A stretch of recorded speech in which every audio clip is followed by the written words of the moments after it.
আল্লাহ রাব্বুল আলামিন পবিত্র কোরআনের মধ্যে বলেন, আহাসিবান নাসু আইয়ুতরাকু আইয়াকুলু আমান্না ওয়া হুম লা ইফতানুন। আল্লাহ রাব্বুল আলামিন বলেন, ওই মানব সম্প্রদায়, তুমি কি মনে করেছো যে আমি ঈমান এনেছি এই কথাটা বললেই তোমাকে ছেড়ে দেওয়া হবে? না না ও বান্দা, তুমি যদি বলো আমি ঈমান এনেছি, আমি একজন মুসলমান, তোমাকে ছেড়ে দেওয়া হবে না। অবশ্যই অবশ্যই তোমাকে পরীক্ষা করা হবে।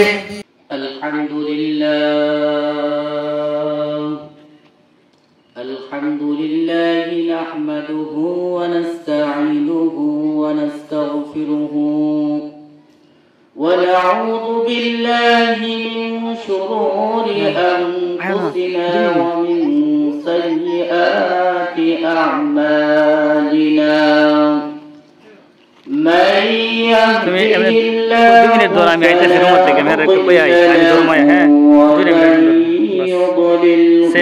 فلا هادي له ونشهد أن لا إله إلا الله وحده لا شريك له ونشهد أن سيدنا ومولانا محمدا عبده ورسوله أرسله بالحق بشيرا ونذيرا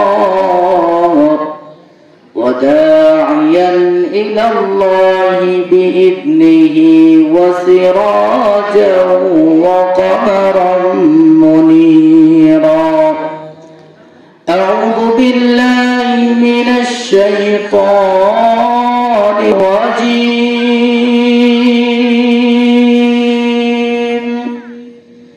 بسم الله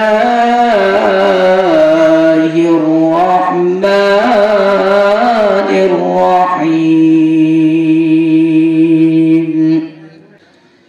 يا أيها الذين آمنوا كتب عليكم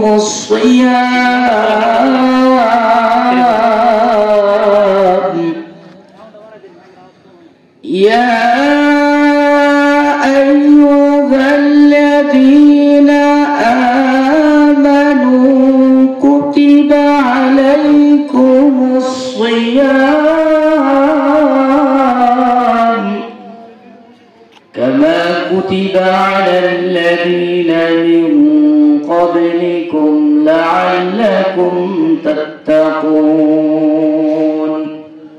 وقال النبي صلى الله عليه وسلم الصوم لي وأنا أجزي به. بارك الله لنا ولكم في القرآن العظيم ونفعنا وإياكم بالآيات والذكر الحكيم. الحمد لله.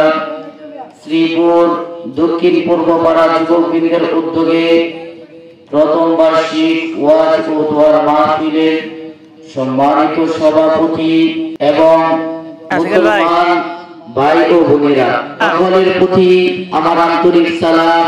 আসসালামু আলাইকুম ওয়া রাহমাতুল্লাহি ওয়া বারাকাতুহু।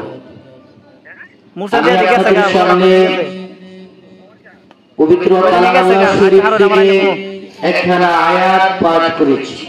উক্ত আয়াতে মহান আল্লাহ রাব্বুল আলামিন বলেন, ইয়া আইয়ুহাল্লাযীনা আমানু, ওহে বিশ্বাসীগণ, ঈমানদারগণ, কুতিবা আলাইকুমুস সিয়াম, তোমাদের উপর রোজাকে ফরজ করা হয়েছে।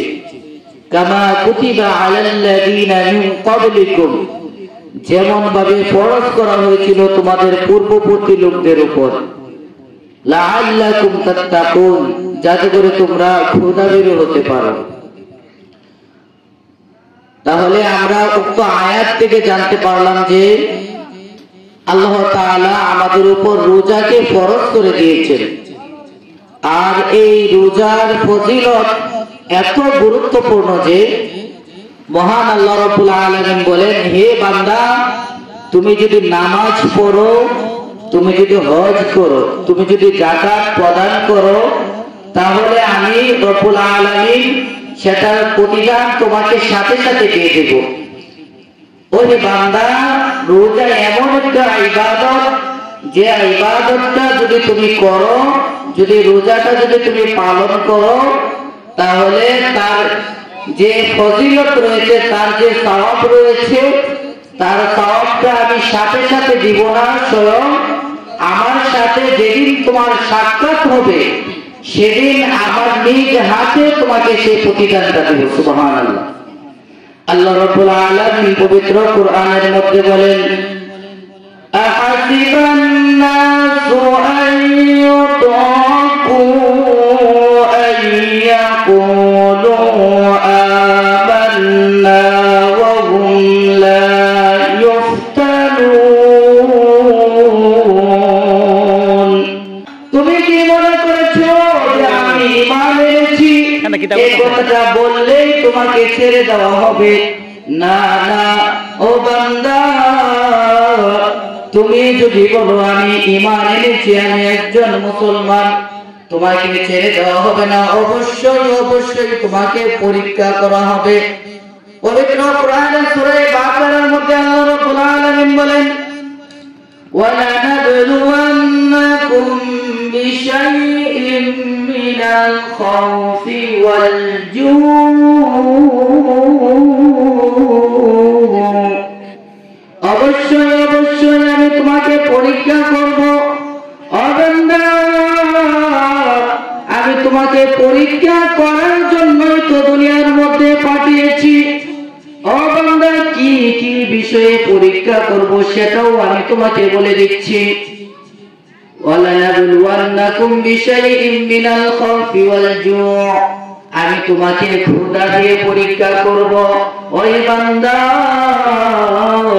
ক্ষুধার যন্ত্রণায় যখন তুমি চটপট করবে, তখন তুমি আমি রব্বুল আলামিনের উপর ভরসা করো নাকি অসৎ পথ তুমি বেছে নাও, সেটা দেখার জন্য আমি রব্বুল আলামিন তোমাকে ক্ষুধা দিয়ে পরীক্ষা করব। ওয়ালানাবলুওয়ান্নাকুম বিশাইইম মিনাল খাউফি ওয়াল জু' ওয়া নাকসিম মিনাল আমওয়ালি ওয়াল আনফুসি ওয়াস সামারাত, আমি তোমাদের ফল ফলাদির মধ্যে বিভিন্ন ক্ষতি করে, বিভিন্ন পোকা মাকড় দিয়ে ধ্বংস করে তোমাদেরকে পরীক্ষা করব। ওই বান্দা, তুমি কি আমি রব্বুল আলামিনের উপর ভরসা করো নাকি অধৈর্য হয়ে যাও? আল্লাহ রব্বুল আলামিন বলেন, ওয়াবাশশিরিস সাবিরিন। আর ধৈর্যশীল যারা যারা আমি রব্বুল আলামিনের উপর প্রতিটা পরীক্ষার মধ্যে ধৈর্য ধারণ করবে, তাদেরকে তুমি সুসংবাদ শুনিয়ে দাও। আল্লাহ রাব্বুল আলামিন বলেন, ইয়া আইয়ুহাল্লাযীনা আমানুস্তাঈনু বিস-সাবরি ওয়াস-সালাহ। তোমরা আমি রব্বুল আলামিনের কাছে, আমার কাছে সাহায্য প্রার্থনা করো বিস-সাবরি ওয়াস-সালাহ, নামাজ এবং ধৈর্যের মাধ্যমে। আল্লাহ রাব্বুল আলামিন বলেছেন, আল্লাহ রাব্বুল আলামিনের কাছে সাহায্য প্রার্থনা করার জন্য। রমজানের কি শিক্ষা দেওয়ার জন্য আমাদের কাছে রমজান দিয়েছেন, রমজানে আমাদের জন্য কি করণীয়, কি বর্জনীয়। যখন আল্লাহ রাব্বুল আলামিন পবিত্র কুরআনকে রমজান মাসে নাযিল করলেন, রমজান মাসটি সম্মানিত হয়ে গেল। কুরআন নাযিল করলেন উম্মতে মুহাম্মাদের উপর। উম্মতে মুহাম্মাদের শ্রেষ্ঠ উম্মত হয়ে গেল। আল্লাহ রাব্বুল আলামিন বলেন, হে মানব সম্প্রদায়, এই কিতাব তো এমন কোন কিতাব নয়, এমন সাধারণ কোন কিতাব নয়। এই কিতাব এমন একটি কিতাব, যে কিতাবটার মধ্যে রয়েছে মুত্তাকীদের জন্য পথ প্রদর্শক। কোন মানুষ যদি সেই কিতাব অনুসরণ করে, সেই কিতাব অনুযায়ী যদি সে জীবন পরিচালনা করে, তাহলে সেই কিতাবটাই তাকে জান্নাতের মধ্যে নিয়ে যাবে। রোজার মাধ্যমে যে জিনিসটা হাসিল হয় সেই জিনিসটা হলো তাকওয়া। তাকওয়া আল্লাহ রাব্বুল আলামিন বলেন, কামা কুতিবা আলাল্লাযীনা মিন ক্বাবলিকুম লাআল্লাকুম তাত্তাকুন, যাতে করে তোমরা খোদাভীরু হতে পারো, যাতে করে আল্লাহর ভয় তোমাদের মধ্যে অন্তরের মধ্যে আসতে পারে। দেখেন এমন ভয় অন্তরের মধ্যে আসবে, কোন ব্যক্তি যদি রোজা রাখে, তাহলে আল্লাহ রাব্বুল আলামিন বলেন, ও হে মানব সম্প্রদায়, রোজা রাখার পর তোমাকে যখন কোন মানুষ খারাপ কথা বলে, ফাহিশ কোন কথাবার্তা বলে, তখন তাকে তুমি বলে দাও আনা সাইম, আমি রোজাদার। তার পাল্টা তুমি জবাব দিও না। ও মানব সম্প্রদায়, রোজা রেখে তুমি মিথ্যা কথা বলিও না। ও মানব সম্প্রদায়, রোজা রেখে তুমি খারাপ কাজ করিও না। রোজা রাখার পর তুমি যে কাজগুলো ইসলাম নিষেধ করেছে সেই কাজগুলো করিও না। যে কাজগুলো ইসলাম করতে বলেছে সেই কাজগুলো তুমি বেশি বেশি করো। এই হলো তাকওয়ার আলোচনা একদিন করতেছিলেন, তখন ওমর রাদিয়াল্লাহু তাআলা আনহু কাব ইবনে আশরাফ